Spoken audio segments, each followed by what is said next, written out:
wonderful singer sitting next to Dr. Ramesh Nayak. Dr. Rehan Ahmed, he's our guest speaker. We are all speaking about diabetes and heart and eyes and prevention and awareness. Dr. Seema Rathi, who is an ophthalmologist. So the other people I want to thank are Jagdish Mitter. Where is he? Jagdish, can you please come in? So this is his initiative. He approached me 2 months ago and he said, Sangeeta, I want to do a diabetes awareness program. Can you do that? And it was like, sure, this is what I do. This is what I want to do. So we partnered and we started the ball rolling. So I want to thank Jagdish Mitter for not only taking the lead in this initiative, but providing us space and dinner and snacks. We want to make it healthy, so you'll have healthy vegetarian dinner today. I want to also thank API. Dr. Nayak and Dr. Nayak are representing API Westchester. So they collaborated with us, which is really nice to have their support. I want to thank Lori Hardy. Can you please stand up? Lori is a friend of mine. She is with Novo Nordisk. And every time I ask her for something, it's like, no sweat. Yes, we'll do it. Whatever you want, Lori does it. So thank you so much. Okay, so why are we here today? Next slide, please. 10 years ago, I did a presentation on diabetes. There were 16 million people in America with diabetes, and the headlines were, are you at risk? Diabetes is an epidemic. It is a killer disease. It requires behavior modification. It requires commitment. So we are here 10 years after this slide. Things haven't changed. They have gotten worse. It's an extraordinary challenge for us to deal with this disease and its complications. There is lack of awareness. There is dismissal of symptoms. It's a silent killer. If I break my leg, I will pay attention to it. But if I have diabetes, I seem to ignore it because the symptoms are not that frank. The symptoms are not that disabling in the beginning. It remains undetected for many years. It can go undetected for 7 to 10 years. There is, of course, denial. There is a blame game. There is whole sort of emotional side to diabetes that most providers ignore. Without timely diagnosis and getting proper treatment, the complications start to set in. Indians are at a higher risk due to their genetic component. There are also some environmental triggers, which Dr. Dhyan Nayak will talk about.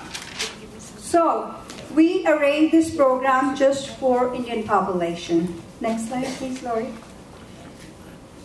We have a website, GOPIO-Health. If you Google GOPIO-Health, it will take you directly to the website. On the website, we have our things that we've done in the past. Some of the speakers allow us to put their presentations, so you have access to it. And the purpose is to spread the word, so we can have access to it anytime. You will also have newer events, future events posted on the website. It's www.gopiohealth.net. Next one, please.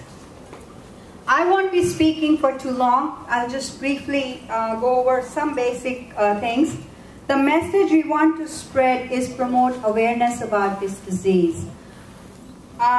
It is a metabolic disorder, and you'll hear more about it. It's lack of insulin, or the insulin that's in our body that's not functional. Next slide, Lori. Okay. So the normal sugar is 100 or less in the blood.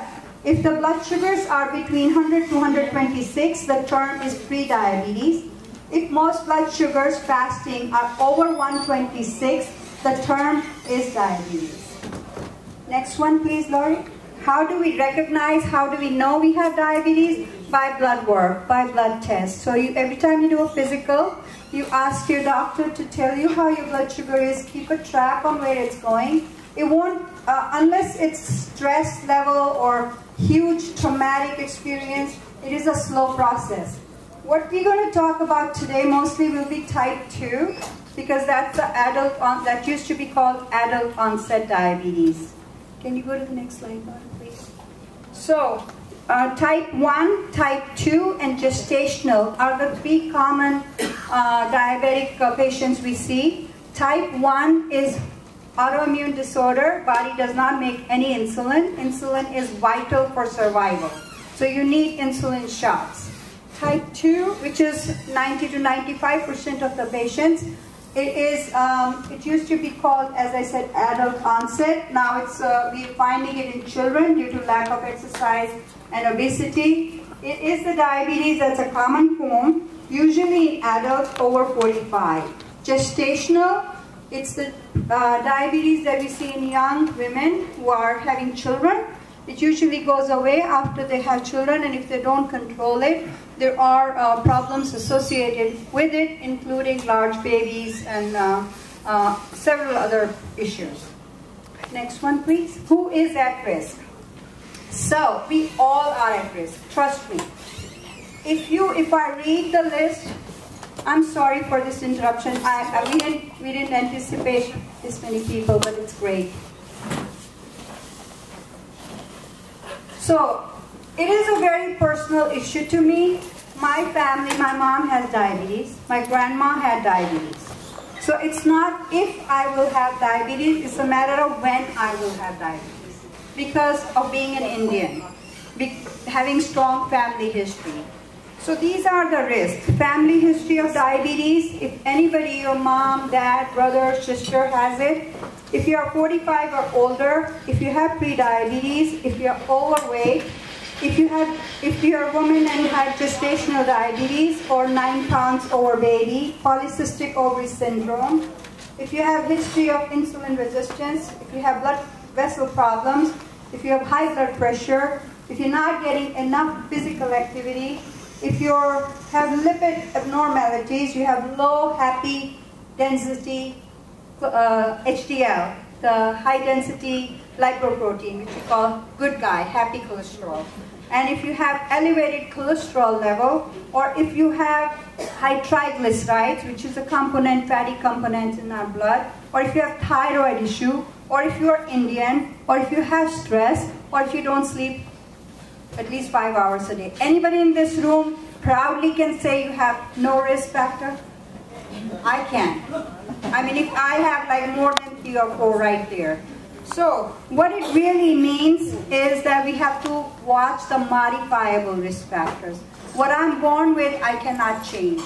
I cannot change being an Indian. I cannot change having the history in my family. But there are certain things I can change.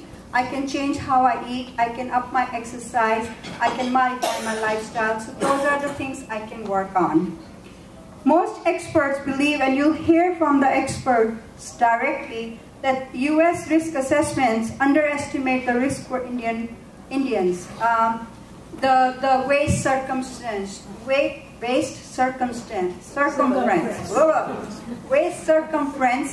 is lower for Indians to be diagnosed at a lower risk. So for U.S., men, if they say men over 35 inches and women over 31, most experts say let's go for women, women 31, men 35 for Indians. For U.S., it's 35 for women and 40 for men. So you see a little difference, little nuances.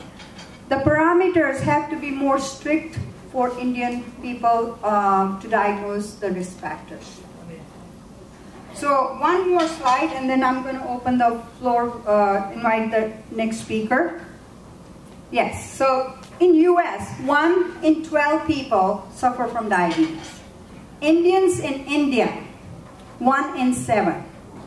Indians in US, 1 in 4 or 1 in 5. Okay, and you will hear Dr. Dhyan Nayak is going to talk more about it as well. So, let's go to the next slide, which I probably won't discuss. I know Dr. Nayak will talk about it. Let's go to the next one.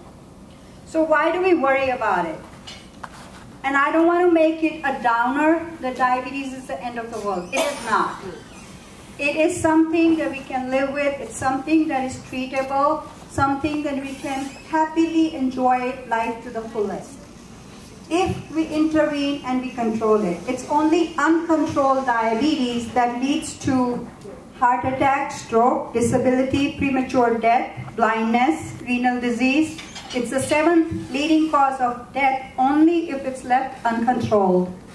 There is higher risk of periodontal diseases, higher risk of blindness, higher risk of depression, and nervous system damage, and of course the cost is phenomenal. Last slide for me. Treatment goals, and that's why we're here. We want to learn about it. We want to see how we can treat it. We want to be symptom-free. We want to prevent long-term and short-term complications. And we want to reduce our modifiable risk. So our quality of life is much improved. I will stop here, and at this time, I will invite Dr. Ahmed to please come up to the podium. Give him a big hand, Dr. Ahmed.